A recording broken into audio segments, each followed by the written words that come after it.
Yeah, what's the deal? What's the deal? How you feel? What's the deal? Well, yeah. So y'all here? Y'all like inspiration? Y'all like motivation? Denise Camille. Y'all like inhalation? Denise Camille. Y'all know I gotta make up a few words here and there, but who y'all here with? Ventilation and Denise Camille. Under the act. But we not playing no games. We're not into games. We don't like Sega, PlayStation, or Xbox. So y'all here with Dilate the Dialogue with Denise Camille. Dilate the dialogue. We gotta open up, not them legs, but the mind. Denise Camille. Because I know y'all trying to find y'all strength. Denise Camille. Intertwined with the life of me. Denise Camille. Greetings, everyone. How are y'all doing? It's another episode. Dilate to Dialogue with your one and only, Denise Camille. How's everybody growing, going, moving, and shaking? Y'all doing okay? I want to say this is episode 11, season 1. Again, Dilate to Dialogue with Denise Camille. So let's talk about it today. I always got to look at the topic or the quote just to be like, oh, okay, to make sure I get it right. So I don't, jag it up or whatever. Today's topic is, does your level of respect... I should grab me some water, excuse me. It don't want to come out. There goes my throat chakra trying to close up. Today's topic, does your level of respect come through fear? Right. Does your level of respect come through fear? Let's start with these definitions, people. Let us go with define levels. What's a level? Sorry, we on the same page. A horizontal plane or a line with respect to the distance above or below a given point. A position on a real or imaginary scale of amount, quantity, extent, or quality. Having a flat and even surface without slopes or bumps. These are adjectives now. The first two are nouns. The second adjective is at the same height as someone or something else, right? Then you have the verb, give a flat and even surface to. And then you have the British verb, make equal or similar to level, right? So what was the other one? Respect, R-E-S-P-E-C-T. A feeling of deep admiration for someone or something elicited by their abilities, qualities, or achievements, right? A feeling of deep admiration for someone or something elicited by their abilities, qualities, or achievements. And then let's go for that last definition of fear, which I like to say F-E-A-R, means false evidence appearing real. We'll just go to the definition of fear, an unpleasant emotion caused by the belief that someone or something is dangerous, likely to cause pain or a threat, right? So those are the definitions of today's quote, which is, does your level of respect come through fear? Okay. Clearly my eyes are like doing its own thing today. Does your level of respect come through fear? So let's talk about which type of respect we're talking about. Are we talking about respect for ourselves? Are we talking about respect for other people?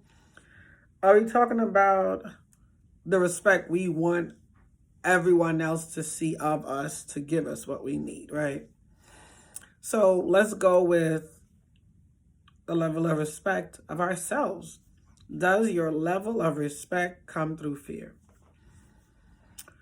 Now, with that, the level of respect most times, okay, so here's an example.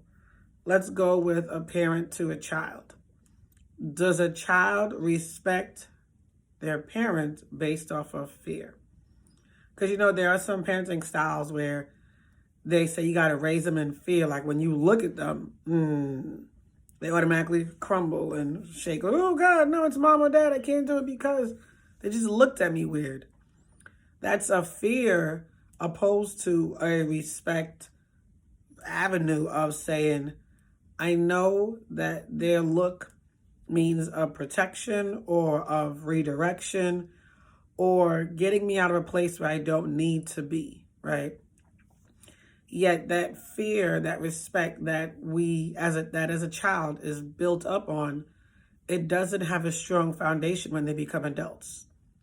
Because when they become adults, they tend to realize that, wait, mom didn't necessarily tell me why I shouldn't be doing that.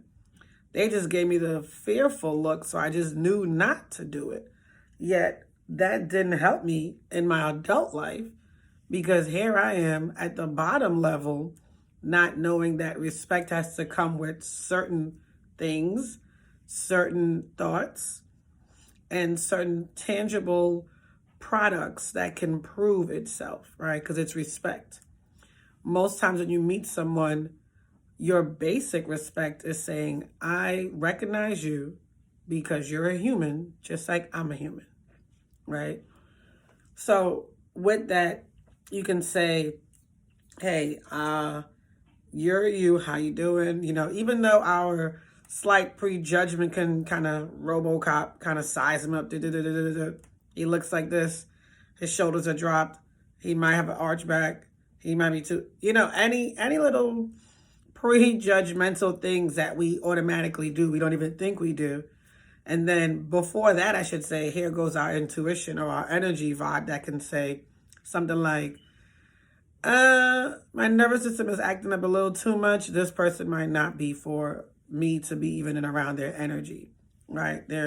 They might be at a place of complacency, or they might be at a place of toxicity, or something that your body is not connecting their vibe with your vibe, right? Because we know energy is real. We're not going to talk about that today. Today we're talking about, does your level of respect come through fear? So we were talking about the child to the parent because we can see that fear is, again, I'm going to go with my definition real quick. False evidence appearing real. Fear puts us in a place of artificial respect, I can say. Artificial respect because we're not wholeheartedly trusting that person because it's based off of fear, right? Or I can use that word vulnerability. We don't feel vulnerable enough to be ourselves, so we honor that person or that representative that they give us, and we call it respect because we're in a fearful mindset. Did y'all catch that? So we could go another example of an employee to an employer, right? We're all human. We all bleed the same way. We all got the same 4 ventricles in our heart. For the females, we all have a cycle once a month. And for everyone, a bullet wound will take you out if it's hit in the right place. So the respect, again, should be at a baseline level of we're all human.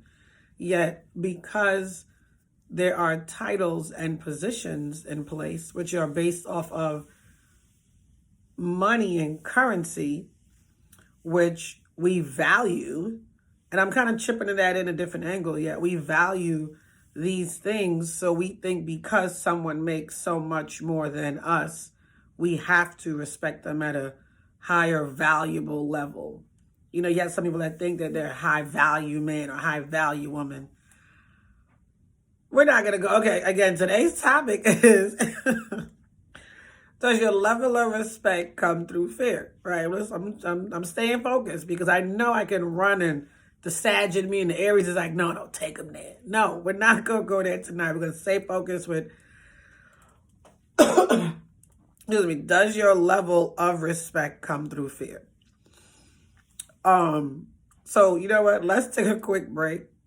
We're going to come back with the second half, and we're going to address that employer-employee, high value, low value, respect levels, and fears on the second half. All right, y'all.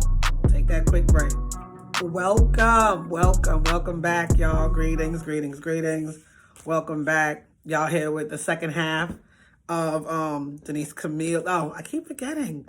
Y'all here with Dilate to Dialogue with the one and only Denise Camille. Let me fix this headset for a little bit. There we go. I can hear properly now. Okay.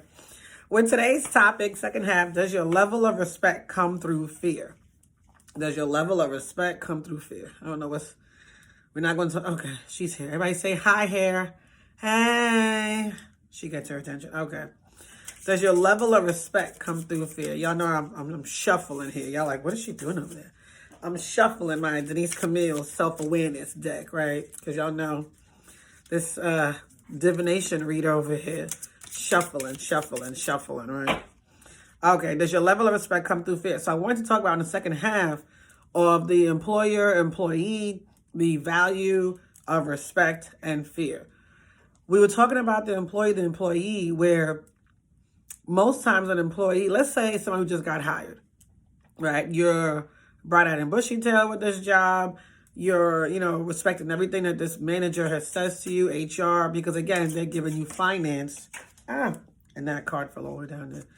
They're giving you finance to romance the value of yourself, right? Because some people feel that because you're new, you get the little pretend red carpet, but it's really like, it's red with the red flags, but they're like, no, it's green. Don't even worry about it. It's green flags all day is what we do. We love everyone here. We're a family. I'm thinking about those jokes, about those families, jokes about being at a job. And the level of respect, you give these people a greater level of your respect, of your value, of your time, which is your value. That's your currency, right? To fearfully not be feeling like it's equal give and take, right? Because I know I had to learn the hard way. When you go for an interview with a job, my anxiety used to flare the fuck up. I mean, jitters galore. Until I had a friend who worked as an HR director, and she gave me a little pinch of a nugget, and it went so far. She said, when you go to the interview, they're not just interviewing you. You're interviewing them as well, where you can easily walk away. Then when she said, I remember my father used to say, you always have negotiation potential. You can always walk away from anything, any contract. You're in control just as much as they're in control. It's that tug of war of, okay, who has more? Well, y'all ever read that book, The Art of War? The Art of War talks about basically winning the battle through the mind first. Once you go in there with confidence, with courage, with charisma, critical thinking skills, those C's, you've already won. You control the room, not in a way to manipulate, just like, oh, I need 9,500,000 every 2 hours. It's just, you're saying to yourself, if it's for me, it's for me. If I got it, I got it. If I know how to do the job, I shouldn't be afraid, right? Yet that's a respect, that's a level of fear, a level of respect controlled through fear. Because if you don't think you have it, if you feel like, man, they got all the control, the ball's in their court, whatever they say, whatever they just brought up another topic to talk about also, the level of respect comes through fear. Because when you're in a job interview, when you finally got the job, yes, you're at a place of humility. Let me humble myself. I don't know this area. I don't know this. I don't know that. Let me learn what I can while I'm here. And if it's worth the compensation, I'll stay. Yet when it comes to like the higher up people in those jobs, sometimes corporate America, you feel like you have to wash their feet or bow to them just because they have a higher title than you and they make more than you. Now, if you're trying to chase the corporate ladder and your goal is to chase the money, not what matters, which is your life purpose, that's what I do, you find yourself fearful, stressed out, high anxiety, not knowing what your purpose is because you're too busy in the hamster wheel of fear. Okay, I must bow down to this one. If I don't, I'm throwing down the caste system to level 3. And I want to be at level 49.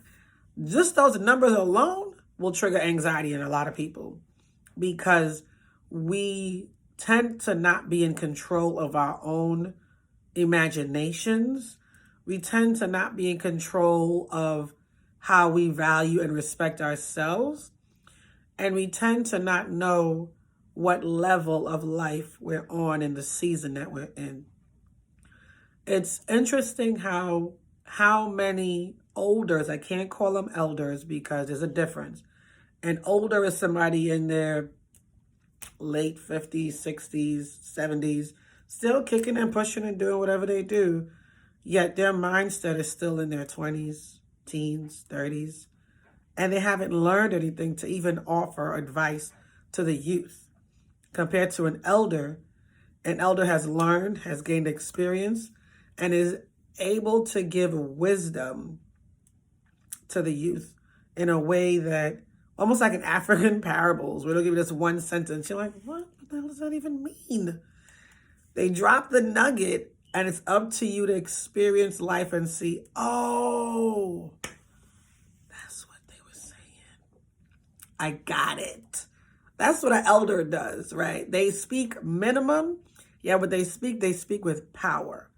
And older, you can't shut these frogs up. I don't know why I called them frogs just now, but I feel like you can't shut these frogs up because they have that energetic energy of youth, they can give out information, yet they're still at the mindset of the youth. They're the same energetic age.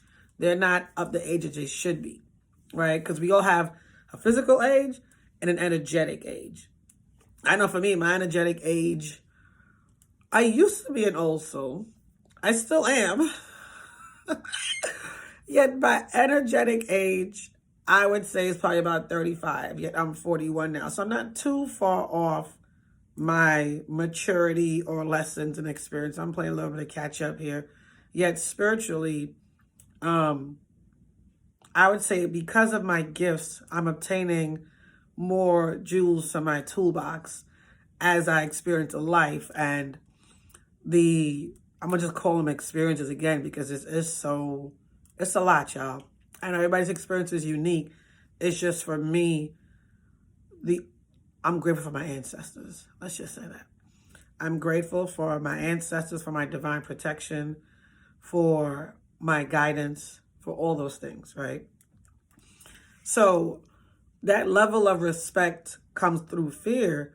We're fearful of, and I'm just circling back to the top because I know I can go off and comedy and I'm bringing it back. I keep looking at it because I have it up here, I have it pulled up. Does your level of respect come through fear?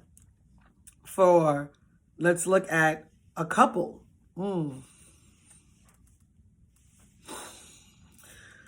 Does your level of respect come through fear? Y'all hear the sigh, right? So when you have two adults that are consciously choosing to be together, the level of respect comes through fear when A, you're not equally yoked. B, when this could be unequally yoked as well. Equally yoked, I guess I can say, let's talk about religion or spirituality. Y'all can see certain things and come to a compromise or agree or disagree, yet there's a level of respect that comes through because one person doesn't want to overstep the bounds, I should say, and be out of bounds and say some things that kind of may seem out of pocket or disrespectful because of a person's belief system. And good luck on, I don't know how that works yet. They say the heart has no bounds. The heart wants what it wants, right? B, one person in the relationship is a representative. And when I say that, I mean they are representative because they have hidden agendas. And hidden agendas could even be described as, like taking the mic, like just walking around, be like Pastor Denise here. Hidden agendas can be insecurities. It could be manipulation. It could be, I don't like you, so I'm going to do X, Y, and Z. So when I flip it, with the couple, does your level of respect come through fear? The person on the other side of that couple, where you have the hidden agendas and the representative, and you're coming to them because whatever reason, that person creates a part of them becomes diminished. And as they diminish, the resentment increases. They diminish some more, the fear increases. Diminish some more, they don't even know themselves anymore, right? So the level of integrity drops as the hidden agendas get released, or unmasked, I should say. And then the levels of foolishness goes up, and ignorance, because now this person has lessened, it's not even humble, they've lessened their voice, they've lessened respect of themselves, they've lessened their value, they've lessened their worth, they've lessened who they are designed to be based on the fear of mental abuse. I'm going to just hit it what it is. Mental abuse. Physical abuse is there, yet mental is way worse than physical. Yes, I said it. Mental abuse is way worse than physical abuse.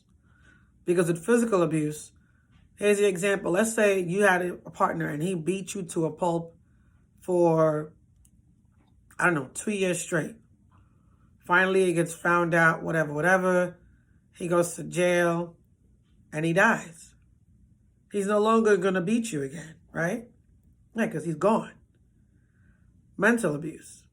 Same scenario. Let's say you've been dealing with someone for 2 years where they intentionally wanted to mentally abuse you, wanted to make you feel like you were less than who you were, all because they were insecure and they saw your greatness. Come on, somebody. So 2 years after you leave, because you finish your storyline, they go to jail for something else, whatever, and they die. You're still in that mindset of being less than those 3, 4, 5 years, 6, 7, 8 years later. Because why? They've planted the seed of destitute. They've planted the seed of less than. They've planted the seed of you're never going to be great. They've planted those seeds. They've watered it for 2 years straight. That's what? 365 times 2. That's what? You want me to do math? Oh, 13.3. It's not funny. 730? I think so. 730. 730 days of mental abuse. Of somebody telling you that, hitting you with a hammer over your head, basically.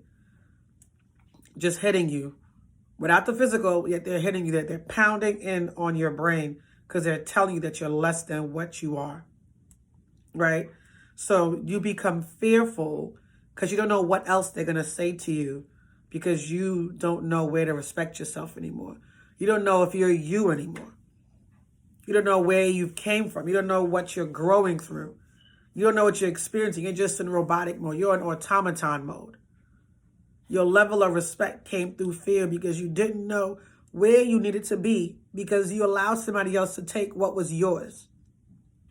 Because the false evidence that appeared real, the false evidence of thinking there was an actual hammer on your head every day beating you for 730 days, you didn't know it was there.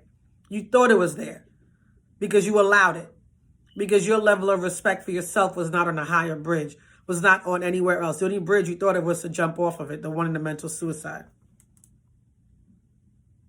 Because you didn't know your worth. You didn't know where your respect came from. You allowed something that was not real to take you under. So you were energetically drowning. Right? You were energetically drowning. You were psychologically abused. But your level of respect came through fear. So at some point, because in life everything is temporary, at some point you woke up. At some point you stood up. At some point you dusted off yourself. You looked at the rags and you made them into riches. Riches of your mind, riches of your heart, riches of courage, riches of peace, riches of discipline, riches of consistency to keep going and to remove this evidence that said it was real, yet portrayed to be something less than you until you realize, wait, so you were just projecting about your insecurities, about your hidden agendas, about your representative. You were projecting something onto me because you're a leech? I'm not going to go too much further into that, y'all. Y'all going to see me on stage preaching that one day. Watch. Manifest that. Count it all joy. Because when your level of respect comes through fear, you're not in a place of recognizing growth, which is healing. You don't even know you need to heal because you're in such a spiral you can't even see it. Yet does your level of respect come through fear? I want you to ask yourself this when after you hear this message. Does your level of respect come through fear? How long have you been in a place of complacency? You know, my brother Jacques-Paul Villafana has a quote. It says, comfortability breeds complacency, which breeds death. And it's not a physical death, because there are too many of us walking around here dead alive. Right? I'm trying to bring them to a real lighthearted place real quick, and I dropped one of my cards. I was going to get that card, but the other card that just came through is this. Why fear? Just breathe. Focus on your breathing. You will get through this. And I really want to see what card that was down there. Just give me a second, y'all.